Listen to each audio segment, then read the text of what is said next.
especially the parents who lost their children. Let me begin with a few scheduling items off the top. Later this afternoon, President Trump will deliver the keynote address at the Winning the AI Race Summit here in Washington, D.C. President Trump believes it is non-negotiable that the United States wins the AI race, which is why today, President Trump will announce a bold and comprehensive AI action plan to sustain and enhance America's global AI dominance. Under President Trump's leadership, our country will lead the world in AI to secure a brighter future for all Americans, massively grow our economy, and protect our national security. The President will also sign 3 executive orders at the event this afternoon. On Friday morning, President Trump will travel to Scotland for a working visit that will include a bilateral meeting with Prime Minister Starmer to refine the historic U.S.-UK trade deal. On the topic of trade, yesterday, President Trump accomplished something no other president has ever achieved. The president secured and announced 3 major trade deals with the Philippines, Indonesia, and Japan, all in one day. President Trump is finally putting a stop to our country getting ripped off. As a result of the president's successful negotiating tactics, many foreign markets are now being opened to American industries for the very first time, and harmful trade barriers are being broken down. Thanks to President Trump, these countries around the world are agreeing to open their markets to American-made products and goods for the first time, which will lead to a boom in sales and profits for American businesses right here at home. As President Trump said, he will only lower tariff rates if a country agrees to open their market to American-made products. If not, they will continue to face tariffs and pay a steep price to do business in the United States of America, which remains the best market on the face of the planet. Also this week, the president officially marked 6 months here at the White House. He made big promises to the American people on the campaign trail last year, and he has unquestionably delivered on those promises in record time. The president has defeated the Biden inflation crisis to make America affordable again. Core inflation is currently at its lowest level in 4 years, and prices for everyday goods are falling. The president's pro-growth policies have fueled massive job growth across our country. Since the president has taken office, our economy has added nearly 700,000 new jobs, with native-born American workers accounting for all job gains. The president has put the economic needs of families and of workers first. He signed the largest tax cuts for the middle class in American history, including no tax on tips, overtime, and Social Security. We have also seen the president unquestionably deliver on his promise to secure our southern border. He has ended Biden's illegal alien invasion, and for 2 months in a row, 0 illegal aliens were released into our country. The president has also, as you all know, initiated the largest mass deportation campaign in American history. The president has also restored law and order to make America safe again, another campaign promise he vowed to the American public.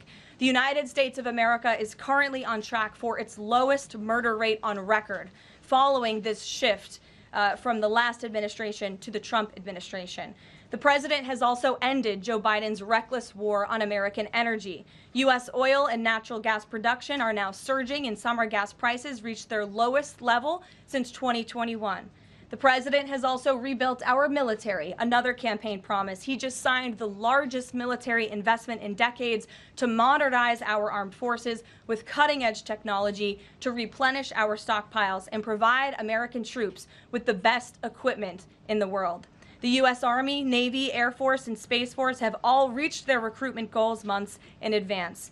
The president has restored America's standing on the world stage, brought back peace through strength, and brokered numerous peace agreements to end wars. Again, all of this in just 6 months.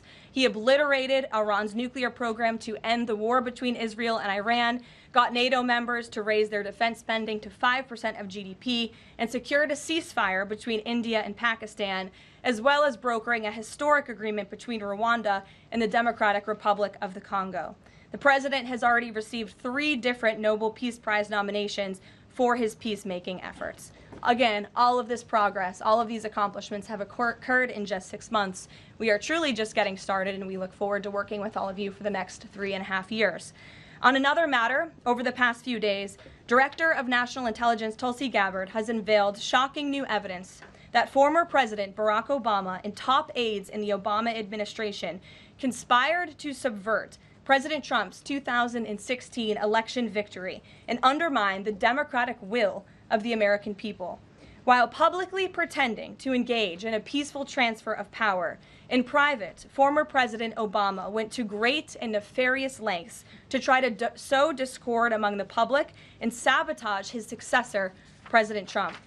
The new evidence released by the Director of National Intelligence, who is here with me today, confirms that the Obama administration manufactured politicized intelligence, which was later used as the justification for baseless smears against President Trump in an effort to try to delegitimize his victory before he even took the oath of office. The truth is that President Trump never had anything to do with Russia, and the Russia collusion hoax was a massive fraud perpetuated on the American people from the very beginning. And the worst part of this is Obama knew that truth, and so did all of the other corrupt officials involved in this scam, including former CIA Director John Brennan, former Director of National Intelligence James Clapper, former FBI Director James Comey, former Deputy Director Andrew McCabe, and many others. Director of National Intelligence Gabbard's report further confirms what we already knew. There was no collusion, no corruption, except on the part of Barack Obama and the weaponized intelligence agencies at the time. The Russia hoax was a blatant lie, all ginned up by Democrat political operatives that were signed off on by then President Obama and leaked to the news media to launch a years-long witch hunt against President Trump and his first administration. Allies of the president, including his own son, Donald Trump Jr., were disgustingly smeared as Russian assets, and some even had their lives destroyed because of this vicious lie. The president's first 2 years in office had this fake distraction hanging over it, and endless resources, time, and political capital were spent having to debunk these lies from the highest levels of our government. Now, nearly 10 years later, thanks to the declassification of documents by Director Gabbard, the truth has finally come to light. And this truth vindicates President Trump, his family, and his many allies and associates who were smeared with defamatory lies. President Trump was right from the beginning about all of this, and we are grateful that justice can be served. Now, we have even more damning evidence implicating those who tried to sabotage a duly elected president and did grave material harm to our republic.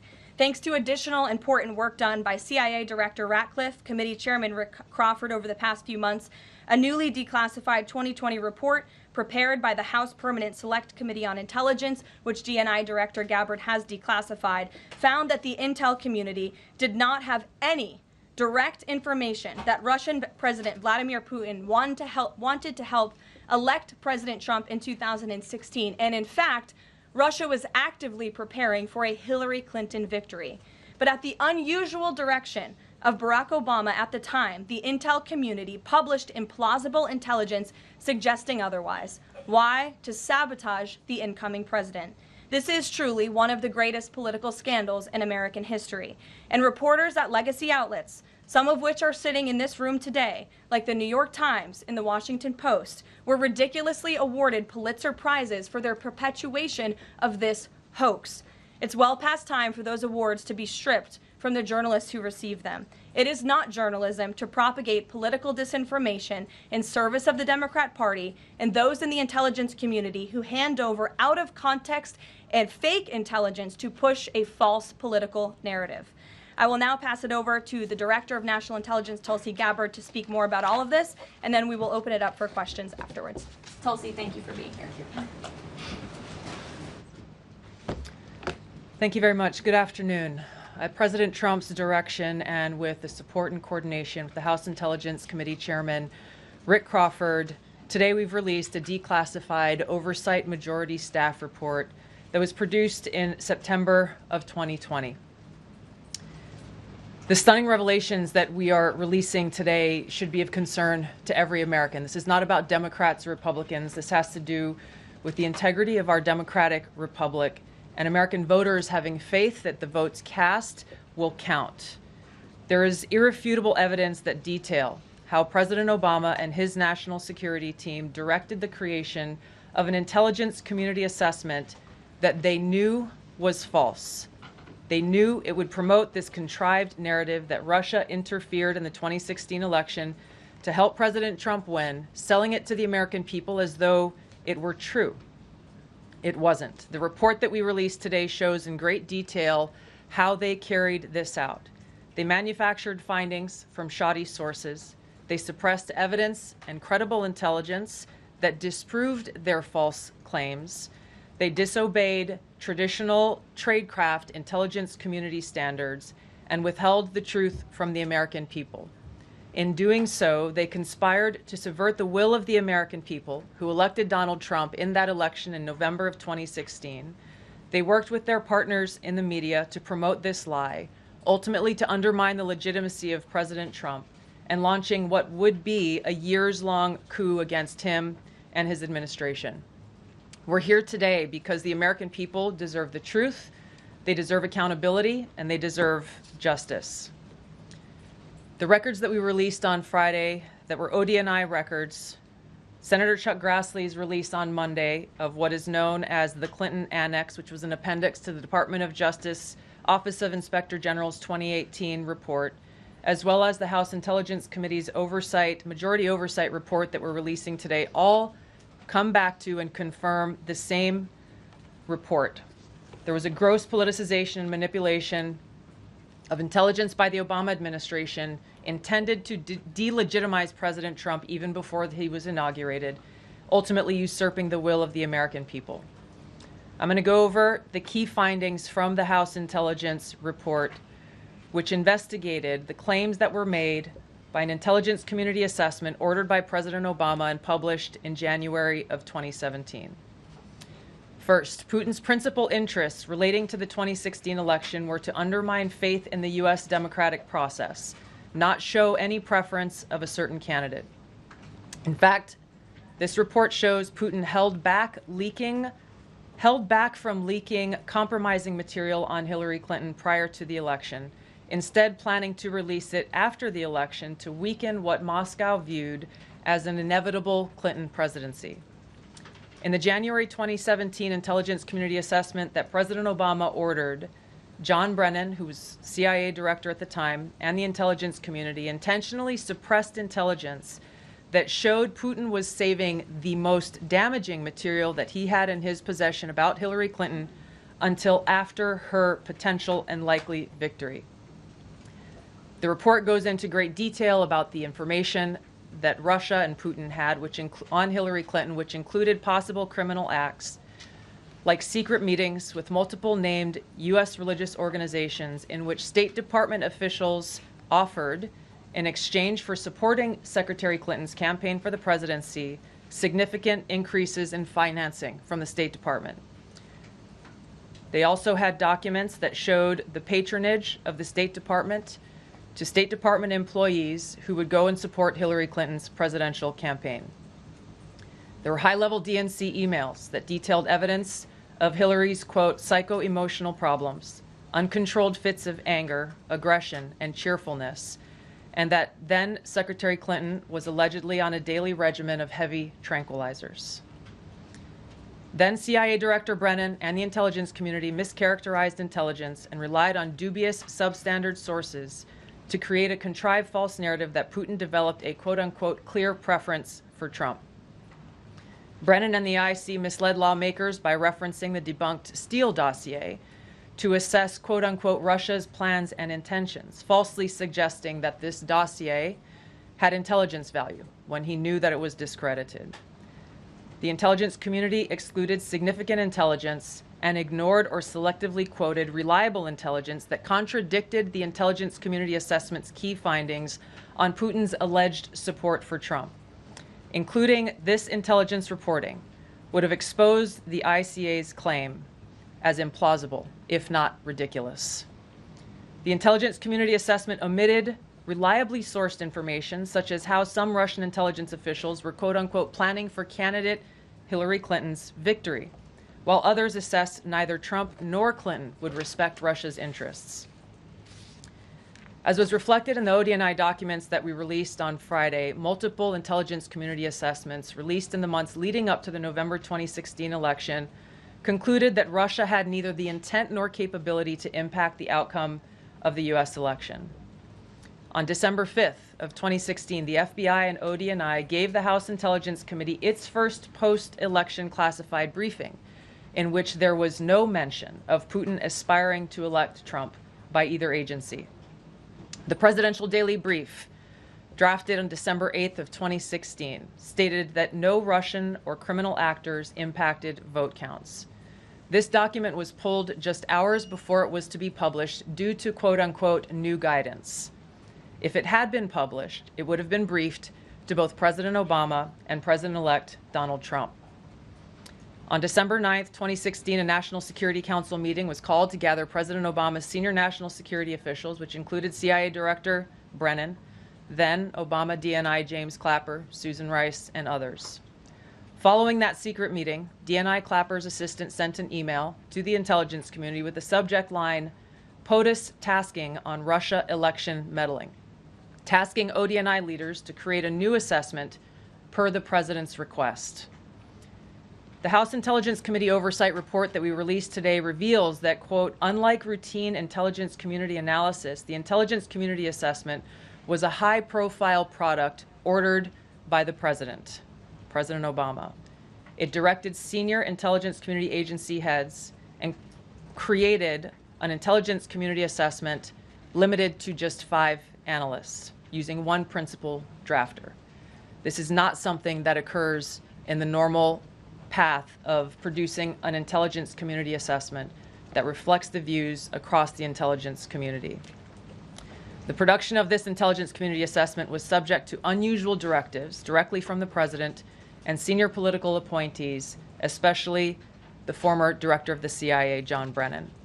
The House Intelligence Committee Oversight Report also shows how later that same day, on December 9th, Brennan ordered the publication of quote-unquote substandard reporting on Russian activities, which had previously been withheld from publication of prior assessments because the information was judged, quote, to have not met long-standing publication standards. Some of the information later used in the Obama-ordered assessment over the objections of veteran CIA officers was, quote-unquote, unclear or from unknown sources. The Intelligence Committee's Oversight Report reveals that CIA Director Brennan overruled senior CIA officers who challenged the Obama-ordered intelligence assessment, stating, quote, we don't have direct information that Putin wanted to get Trump elected.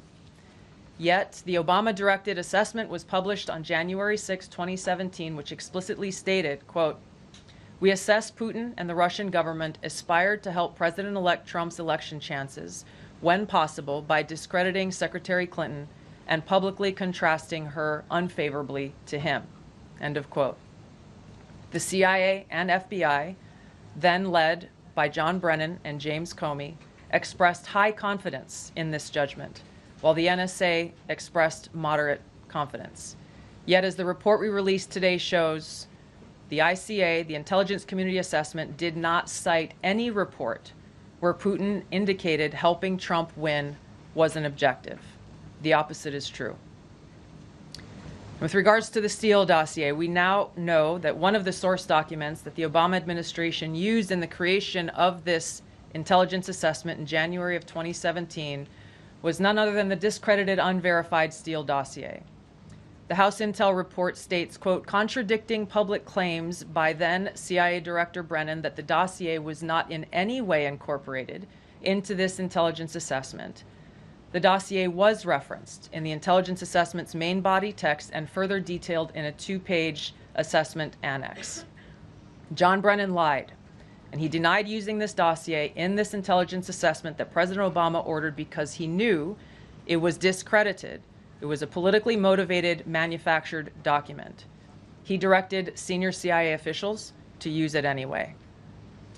CIA officer told the House Intelligence Committee staff as they investigated this, quote, the director of the CIA, John Brennan, refused to remove it, and when confronted with the dossier's many flaws, responded, quote, yes, but doesn't it ring true? Even the bipartisan Senate Select Committee on Intelligence report published in 2020 criticized the FBI's handling of the Steele dossier, noting its completely unverified nature and purposeful sidestepping of intelligence community procedures in its use.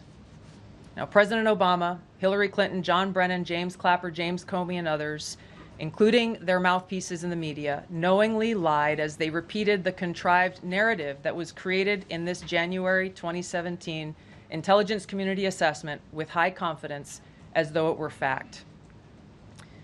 John Brennan, as CIA director, stated in a memo to his agency staff in December of 2016, saying, quote, "There is strong consensus among us on the scope, nature, and intent of Russian interference in our presidential election."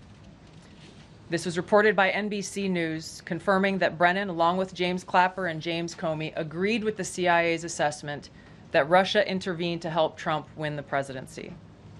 As Obama's Director of National Intelligence, James Clapper was tasked with overseeing the creation of this assessment in January of 2017 by President Obama, and he expressed confidence in its findings. In a 2018 interview with the Harvard Gazette, he talked about how he provided Trump with the same classified assessment that President Obama received, which included the high confidence judgment that Putin directly ordered the hacking and election interference. Clapper then went on to add, "I think they, the Russians, actually influenced the outcome." This is a brief summary of the details that you'll find within the House Majority Staff's report in their investigation into the Obama-directed January 2017 Intelligence Community Assessment that leads us to the very same conclusion that we announced in the release of our documents on Friday. The implications of this are far-reaching and have to do with the integrity of our democratic republic. It has to do with an outgoing president taking action to manufacture intelligence to undermine and usurp the will of the American people in that election and launch what would be a years-long coup against the incoming President of the United States, Donald Trump. Thank you. Well, thank you, Tulsi. And we do want to take questions on this topic while the director has time for this topic. She will leave. I'm happy to take questions on other matters after that. But if anyone has questions for Director Gabbard, you're welcome to ask them. We'll start with our new media seat as always. Emily, go ahead. Thank you. And Director Gabbard, this one is for you. Do you believe that any of this new information implicates former President Obama in criminal behavior? We have referred and will continue to refer all of these documents to the Department of Justice and the FBI to investigate the criminal implications of this. For even former President Obama? Correct. The evidence that we have found and that we have released directly point to President Obama leading the manufacturing of this intelligence assessment. There are multiple pieces of evidence and intelligence that confirm that fact. Ed, go ahead. Director Gabbard, thank you. So just to, two questions, but to begin on that. The President yesterday, you've inferred that the former President helped lead a coup. Based on what you now see, do you believe President Obama is guilty of treason? I'm leaving the criminal charges to the Department of Justice. I'm not an attorney, but as I've said previously, when you look at the intent behind creating a fake manufactured intelligence document that directly contradicts multiple assessments that were created by the intelligence community, the expressed intent and what followed afterward can only be described as a years-long coup and a treasonous conspiracy against the American people, our republic, and an attempt to undermine President Trump's administration. The Senate Intelligence Committee spent several years looking into this and unanimously agreed in a bipartisan fashion, Secretary of State Rubio was a member of that committee, that there was no political interference. There was a years-long Justice Department investigation into this as well that also concluded no political interference. So help us, from a 50,000-foot level, explain, what do you now have that refutes those two conclusions? Sure. I will encourage you, in my role as the Director of National Intelligence, my job, again, as I said when I came into this role, was to make sure that we are telling the truth to the American people and that we are ensuring that the intelligence community is not being politicized. So I'm not asking you to take my word for it. I'm asking you in the media to conduct honest journalism and the American people to see for yourself in the documents that we've released now, close to 200 pages, that point in multiple references, multiple examples, to include comments that have been made by senior intelligence professionals, who are some still working within these agencies today, that confirm the conclusions that we have drawn, that President Obama directed an intelligence community assessment to be created to further this contrived false narrative that ultimately led to a years-long coup to try to undermine President Trump's presidency. And it's your belief John, that go those ahead. 2 previous investigations missed that or covered it up? I'm telling you to look at the evidence. Look at the evidence, and you will know the truth. John. Thanks, Caroline. Thanks, Director Gabbard. You declassified these documents, if I'm not mistaken, Friday of last week, correct? We released them on Friday of last week, the first tranche, yes. This isn't the first time that President Trump has been president of the United States. He was president from 2017 to 2021. Couldn't the prior DNI under President Trump have declassified these documents? And why didn't that DNI do that at that time? I can't speak to what happened there. There were several DNIs under the first Trump administration. President Trump faced many challenges from those who were working in the government who sought to undermine his presidency. That's been clearly detailed. What I can speak to is the fact that this was one of the first things that we started to investigate here within this Trump administration and have released the results upon the conclusion of our investigation. And then my second question has to do with what intelligence agencies around the world have said about Russia, that they have tried to influence elections in the United States, in France, in Germany, in the UK. Do you disagree with that? Do you believe that Russia is a bad actor as it relates to trying to influence elections? I'll point back to the intelligence that President Trump has ordered declassified, that we have declassified and released, that the intelligence reflects Russia's motives were to try to sow discord and chaos within the U.S. election, which is a clear distinction from showing a preference for or against a specific candidate, which is what the Obama manufactured intelligence document alleges, that Russia preferred Donald Trump and tried to help Donald Trump get elected. Again, going back to the most important point here, with the intent to undermine the legitimacy of President Trump's election and therefore subvert the will of the American people who chose to send him to the White House. Reagan. Thanks, Caroline. Dr. Gabbard, Reagan Reese with the Daily Caller. You laid out that the documents revealed that the Obama administration did not publish a December 2016 presidential daily briefing that demonstrated that Russia did not steal the election. Trump was receiving these briefings at the time because he was president-elect. Are you of the view that that information was kept out of the briefing because then President-elect Donald Trump would have seen it? I don't have any documents that speak to exactly what the new guidance was that was given as the reason for pulling that document, which, by the way, still has never been published until we released it last week, Friday. One could assume that they didn't want President Trump to see a document that came from the intelligence community that would contradict the Russia hoax narrative that began through the Hillary Clinton campaign with the Steele dossier. One more. Maybe either for you or Caroline. The president said yesterday that Obama committed treason. Do you or the White House believe that the Supreme Court's immunity decision protects Obama from prosecution? Look, I can speak to the president's feelings on this matter. He spoke to all of you yesterday in the Oval Office, but I also spoke to him about this morning. And he wants to see all those who perpetuated this fraud against our country, who betrayed our country and the Constitution, to be thoroughly investigated and held accountable. And it's been 10 years of this. And I would just add, based on everything the director has said and declassified, all of you in this room should go through it and take a look at this report and review the intelligence, because unfortunately that hasn't happened. And many of the people who perpetuated this hoax Clapper, Andy McCabe, James Comey, and many others have been hired by major networks in this room to go on television and continue to spew these lies, knowing that they are lies. And if you all recall, just flashback to 2016 and the years after, the entire Trump 1 presidency was embroiled in this scandal that was perpetuated by the Democrat Party. And you had major Democrat Party officials in this city, namely Adam Schiff, Hillary Clinton, Elizabeth Warren, who went on television and told the American people, Donald Trump is an asset of Russia. It was a lie. They always knew it.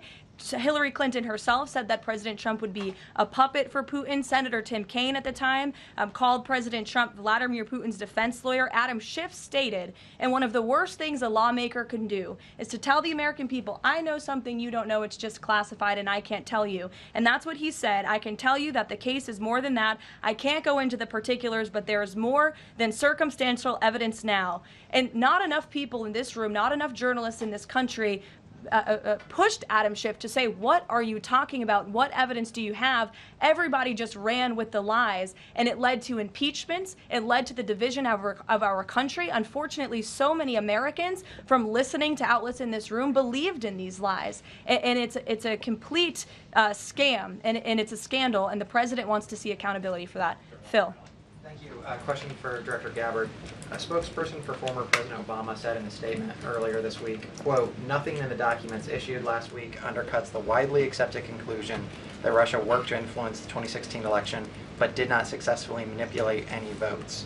How do you respond to critics like former President Obama and also others on the Hill who say that the administration is conflating apples and oranges here, conflating allegations of actual hacking of voter machines and allegations of interference generally? I think it's a disservice to the American people that former President Obama's office and others who are criticizing the transparency that is being delivered by releasing these documents. They are doing a disservice to the American people and trying to deflect away from their culpability in what is a historic scandal and negative action towards the American people and our democratic republic. The answer to that statement can very clearly be found throughout all of the documents that we have released. Again, showing that Russia has took action to try to sow discord in the election, but showed no preference for or against any singular candidate. You've long been an opponent of weaponization in government. How do you respond to criticism that referring Obama administration officials and even potentially the former president is just more weaponization and this is a potential race to the bottom? I think that's a very disrespectful attack on the American people who deserve the truth. They deserve to have faith and trust in the integrity of our democratic republic, which has been undermined by President Obama through his direction of this manufactured fake intelligence document, knowing that it was filled with lies and knowing that it would and could then be used for all of the actions that came after.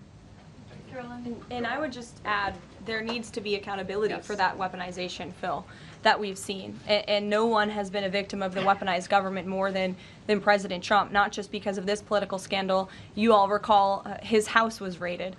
So I think, it's very disingenuous for people to say, how dare they speak of former President Obama about this based on evidence and based on intelligence, when the former President of the United States, Donald Trump's home was raided, when he was forced to sit in a Manhattan courtroom and many other courtrooms across the country for crimes he never committed, when he was impeached and indicted, and the entire country witnessed that. That's the weaponization of justice. Now the president is back because the American people see the truth. Nearly 80 million Americans reelected him back to this office, and he believes that we need to have justice and accountability. And I think the nearly 80 million Americans who reelected him agree with that. Caitlin. Thank you, Caroline. Two questions for Director Gabbard just on this. Director Gabbard, you referenced the past intelligence reports and assessments on this, including that 2017 one that was signed off, as Ed noted, by every Republican on the Senate Intelligence Community, including the acting chair of the time, now Secretary of State Marco Rubio, who said in a statement that they did not find any evidence of Russian collusion, but they did find, however, is very troubling, and they found irrefutable evidence of Russian meddling. One, are you saying that he's wrong in that statement that he made then? And secondly, What would you say to people who believe that you're only releasing these documents now to improve your standing with the president after he said that your intelligence assessments were wrong? Well, first, I want to correct something that you stated, which was citing the Senate Intelligence Committee's report as being one and the same. I think you said the intelligence community. The Senate Intelligence Committee has a very different function than the Office of the Director of National Intelligence. The evidence and the intelligence that has been declassified and released is irrefutable. I'm going to let Karoline speak to Secretary Rubio. I'll speak to both questions. First, on Secretary Rubio, he put out a statement in 2020 following that Senate Intelligence Committee report, and he said what they found is troubling. We found irrefutable evidence of Russian meddling, which the Director of National Intelligence just confirmed for all of you, that Russia was trying to sow distrust and chaos. But what's the outrage in this that Secretary Rubio did not say at the time, the Democrats were saying at the time, is the fact that the intelligence community was concocting this narrative that the president colluded with the Russians, that the president's son was holding secret meetings with the Russians, all of these lies that were never true. And he also said at that time, we discovered deeply troubling actions taken by the FBI under Comey, particularly their acceptance and willingness to rely on the Steele dossier without verifying its methodology or sourcing. The Steele dossier that many outlets in this room ran as the gospel truth, and it was cooked up and paid for by the Clinton campaign.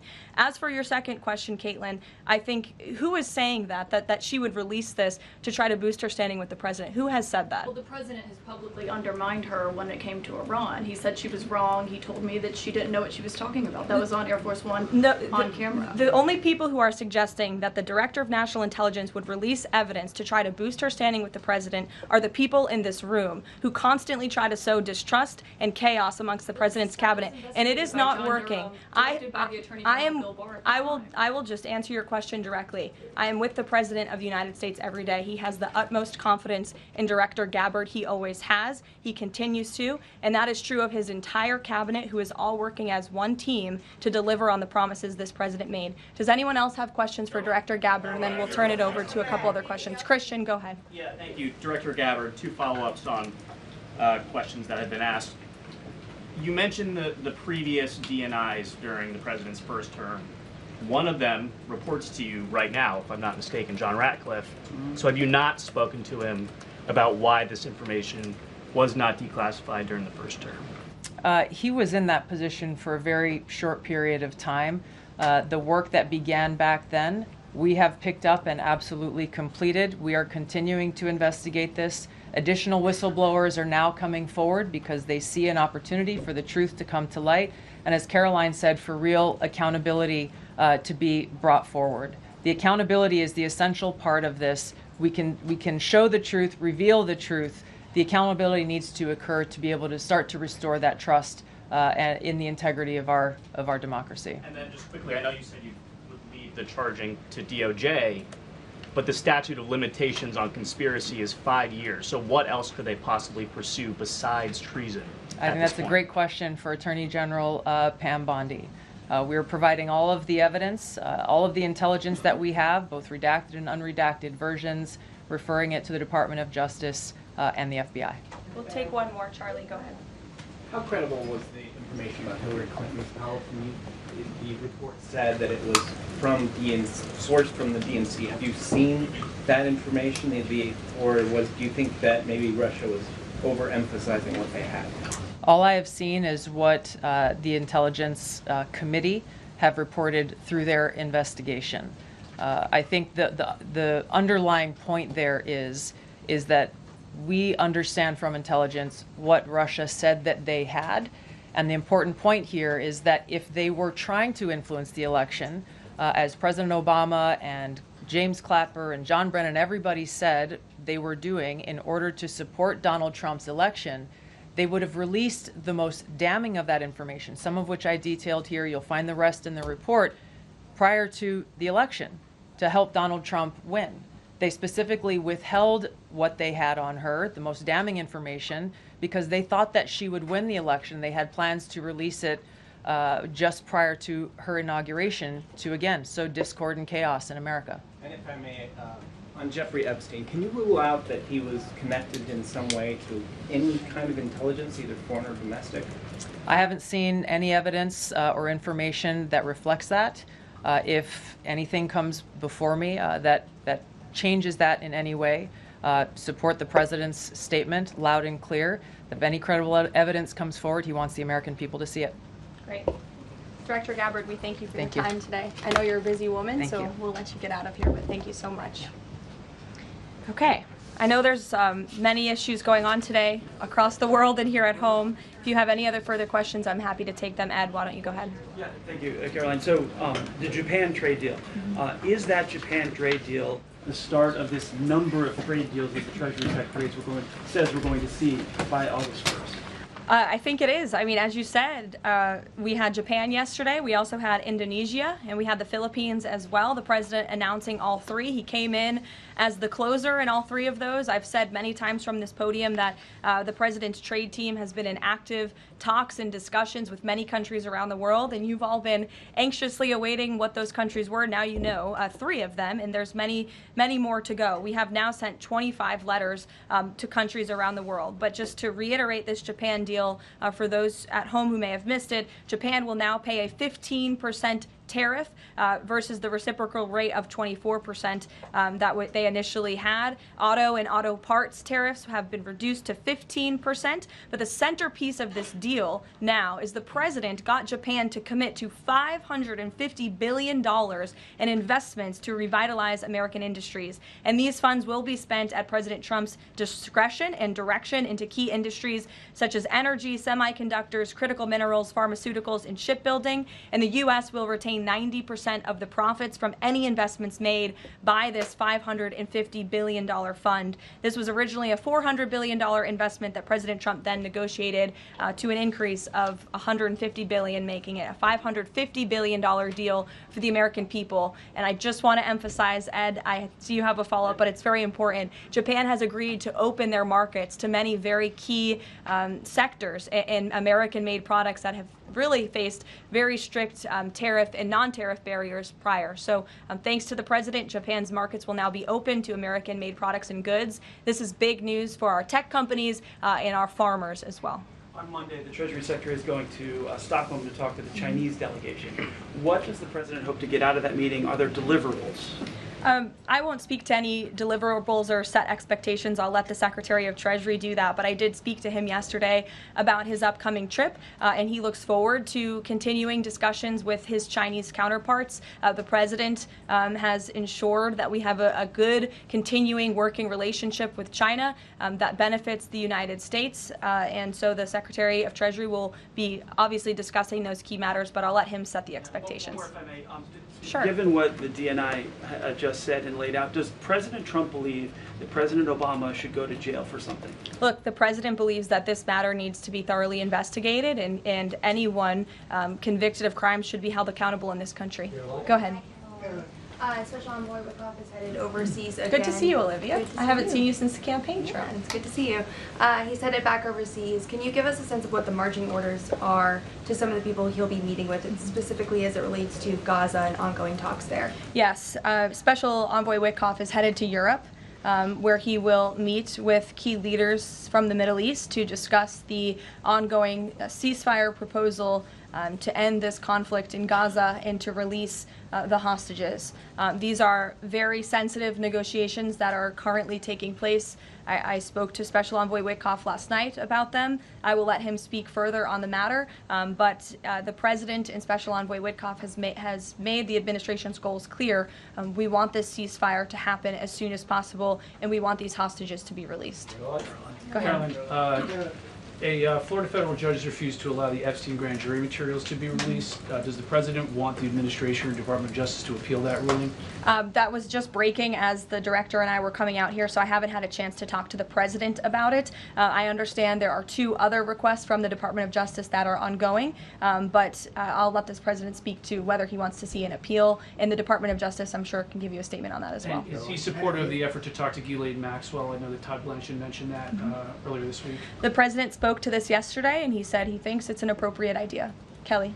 What is the accountability that you would like to see if this current president is the one who brought the case to the Supreme Court and Chief Justice Roberts made clear in his opinion that a sitting president's responsibilities in office cannot lead to prosecution, immunity?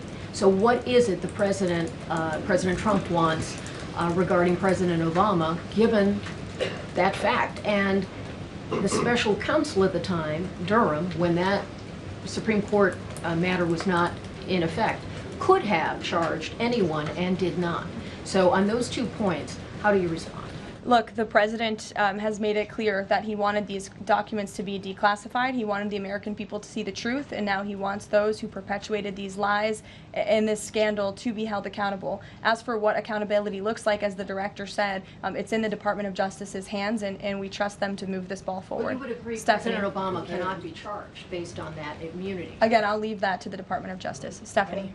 In light of the Japan deal, are sectoral tariffs now up for negotiation with trading partners? And in a similar note, are these negotiators asking for investment funds, sort of like what Japan had agreed to?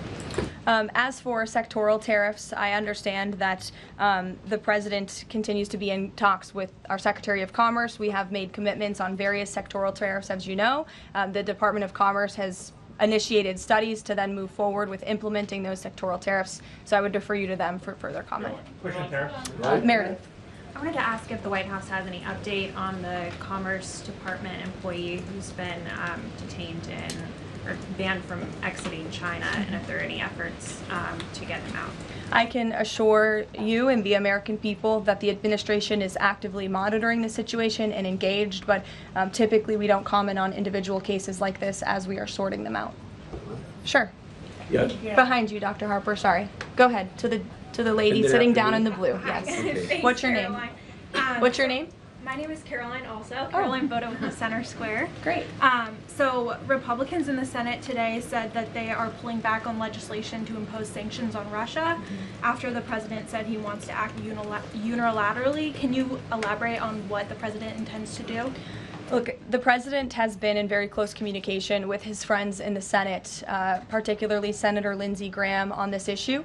But the president has always maintained, he's the commander-in-chief and the president for a reason, and he has been deeply involved in this conflict since the beginning. And so any decisions that are made with respect to sanctions, the president wants to reserve that authority and that right to himself. Jasmine. Thanks, Caroline. 2 questions for you. The first on AI. Does President Trump support federal agencies contracting with Elon Musk's AI company? I don't think so, no. Okay, so he would want the DOJ to then cancel the contract with Musk. I'll talk to him about it, yes. And my second question, just, obviously the developments with the Epstein case with the judge, but I wonder, has the White House counsel, the DOJ explored any other documents that could be released to the public that don't have to do with that grand jury testimony? To my knowledge, the Department of Justice has moved forward with the request to unseal that grand jury testimony, and as you know, they have also moved forward with interviewing Ms. Maxwell, which I believe will be taking place very soon. Go ahead. Sure. Thanks, Caroline. I have a question about Paul Ingrassia, the OSC nominee who faces a Senate committee hearing tomorrow. Tom Tillis said that he wouldn't vote for Ingrassia if a vote came to the Senate floor. 24 worker advocacy groups have said that they they don't support his nomination. What is the White House planning to do to sort of turn the tide or convince legislators that they should vote for him? The White House is always in communication with members of both the Senate and the House, and we stand by the president's nominees. Sure. In connection with the Mueller investigation, a grand jury indicted 13 Russians. President Putin has said he will never extradite those men. Given the new information that Ms. Gabbard has found, what's the administration's position on that case? Should those charges be dropped? I don't have an update for you on that case, but I'll check in with the National Security Council and our team will get you something. Sure. Thank you so much. So Fannie Willis and Jack Smith separately, they both charged President Trump with conspiracy to defraud the United States and a conspiracy to overturn the 2020 election. And now it turns out we're confirming that Obama and his cronies were doing that the whole time in 2016 on a massive scale, falsifying documents and having their intel agencies do this.